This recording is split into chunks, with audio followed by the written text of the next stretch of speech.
Bonsoir. Chez les centristes, on s'organise sur plusieurs fronts. D'une part, celui du mouvement démocrate de François Bayrou. D'autre part, celui des parlementaires UDF qui ont préféré rejoindre Nicolas Sarkozy. Ils devraient fonder un nouveau parti à l'intérieur de la majorité présidentielle. Mais comment faire pour que ce parti présente un maximum de candidats aux législatives qui ont lieu dans 2 semaines et demie? Le ministre de la Défense, Hervé Morin, a semble-t-il trouvé une solution, comme nous l'expliquent Jennifer Alberts et Béatrice Gelou. C'est le ministre vedette du jour, bien malgré lui. Monsieur Morin, votre famille est candidate aux législatives. Et l'on peut comprendre qu'il ne veuille pas répondre, car quand on fait le tour des circonscriptions, les candidats du Parti social-libéral européen, portant le nom de Morin, sont étonnamment nombreux.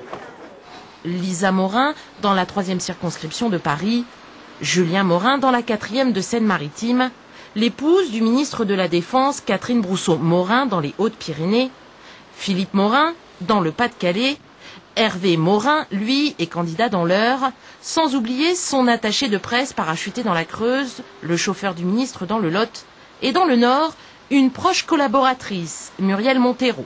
Que le webmaster, la secrétaire et quelques-uns des assistants d'Hervé Morin se présentent aux législatives ne la choque pas le moins du monde, aucun complexe.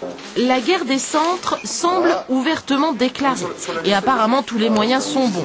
Ce que dénonce le mouvement démocrate qui présente ses propres candidats centristes dans certaines de ses circonscriptions. Quand on est une formation politique qui veut incarner un courant politique, on ne présente pas des candidats uniquement pour faire de l'argent. Et là, en l'occurrence, ces candidats font l'appoint d'un nombre de candidats nécessaires pour autoriser le financement public. Grosso modo, ce sont des candidats figurants. En effet, pour obtenir un financement public, un parti politique doit réunir au minimum 1% des voix dans 50 circonscriptions. Finalement, l'explication de tous ces candidats Morin est peut-être plus matérielle que politique.